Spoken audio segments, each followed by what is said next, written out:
Gusto mo ba ng sekreto na makuhanan sila ng video na hindi napapansin na naka-video ka sa kanila?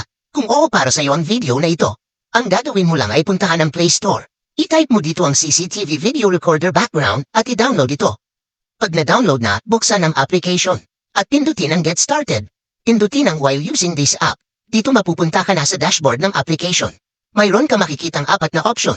1. Video Recorder. Pindutin mo ito kapag mag-video ka na. 2. Recorded Videos. Dito mo makikita mga video.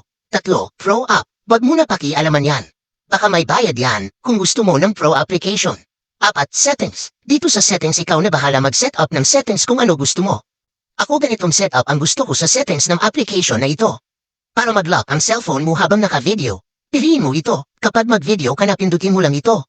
Dito naman nilagay mo lang ng password ng yung lock screen kasi automatikong mag-lock yan pag mag-video na. Ito naman ang katunayan na nagre-record siya habang naka-lock ang cellphone mo.